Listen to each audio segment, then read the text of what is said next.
Yesterday, Nintendo announced the Nintendo Switch OLED model, as they're literally calling it, because, you know, Nintendo's never really been that great with naming consoles, but I feel like at this point, I would have rather them just call it the new Nintendo Switch than the OLED model. But hey, you know what? Something new, I guess, right? So, basically, yesterday, they announced this OLED model, right? And the thing is a lot of people were not happy about that, and I understood that to an extent, but I didn't realize just how mad people actually were, everybody. Like, I got it, right? I understand that, you know, people wanted something with more powerful hardware. They wanted something better than this outdated, underpowered Tegra X1 chip. They really wanted something that could play their games at higher frame rates, and they're willing to pay Nintendo for it, and Nintendo's just basically refusing to actually release it, even though everyone knows that they could make an absolute boatload of money if they just decided to release something that was actually more powerful. And the thing is, Nintendo yet again has done a tone-deaf decision of doing something completely different than what we actually expected them to do, and they have announced the Nintendo Switch that basically has minor improvements like more onboard storage, a better speaker system, or so they say, but on the spec sheet I don't see anything there, so probably just louder speakers, probably not really better speakers. A bigger panel, an OLED panel instead of the crappier panel that's on the original Nintendo Switch. It's not too bad, but it is a pretty cheap screen.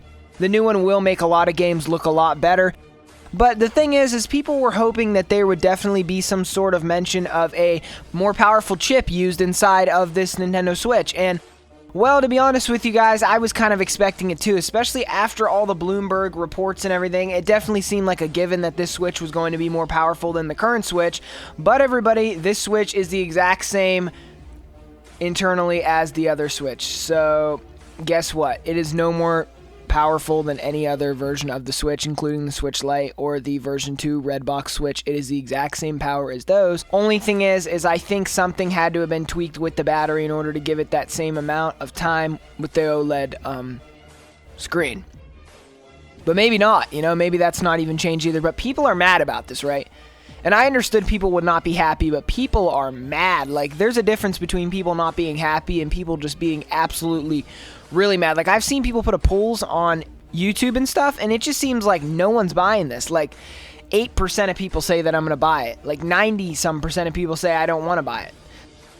Like, you know, I've seen a bunch of polls, I've seen a bunch of posts on Reddit, Facebook groups I'm in, all sorts of places all over the place, Instagram comments, Twitter, all over the place. And Twitter's always toxic. But I'm saying everywhere I seem to turn, it seems like there's nothing but hate for this new console.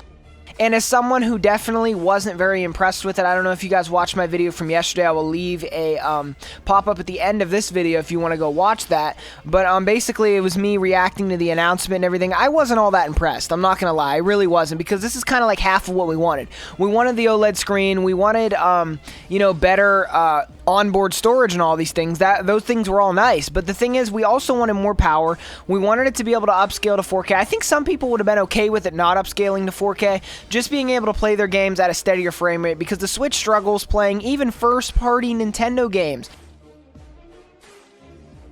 at a solid frame rate, because it's just not powerful enough for the type of stuff that they try to use it for, you know? And that's the kind of the main downfall of the Nintendo Switch.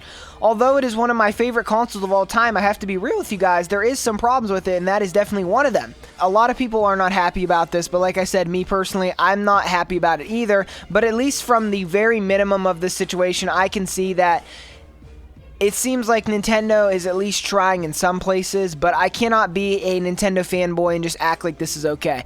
This is not okay, and this is not something that we wanted, and I feel like, you know, everybody said, oh, you should add your expectations in line, you should have had this, you should have had that, and yes, I agree with that, but under the same token, Nintendo knew what we wanted. They know that they can make a ton of money, and they're just playing hardball, and they're doing what they want.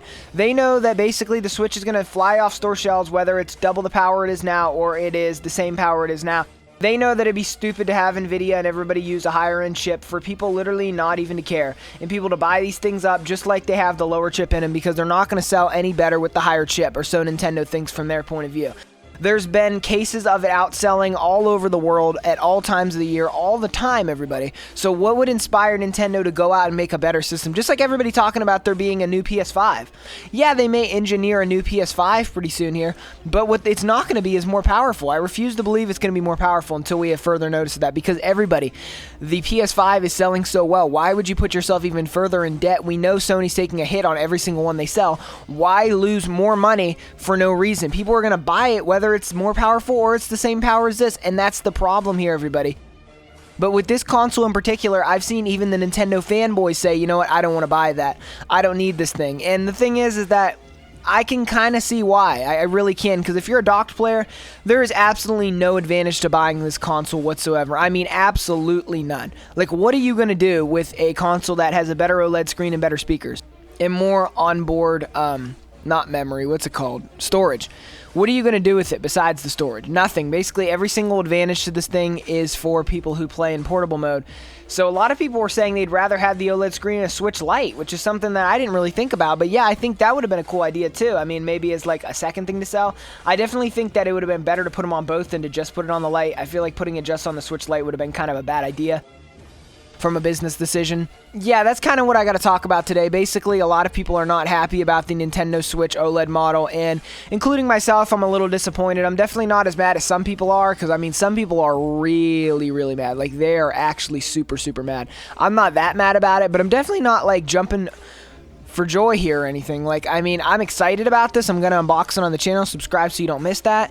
But to say that I'm gonna be like super excited to unbox this brand new Switch that's gonna be so much better in all these different ways, it's really not gonna be that much better, to tell you the truth. It's gonna have a better kickstand.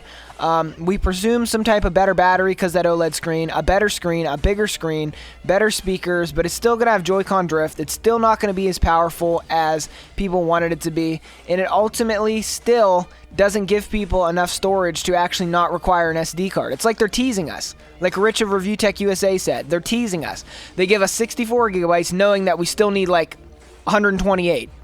Alright everybody, that's all I got to talk about in this video. If you've enjoyed it, don't forget to drop me a like, comment, subscribe to the channel if you're new, and as always, thank you so much for watching the video. Jimmy out of here. But seriously, I mean, as much as I am excited for this new Switch, I could also kind of care less, because it's not going to bring me any advantage whatsoever to having my launch Switch. It's really not.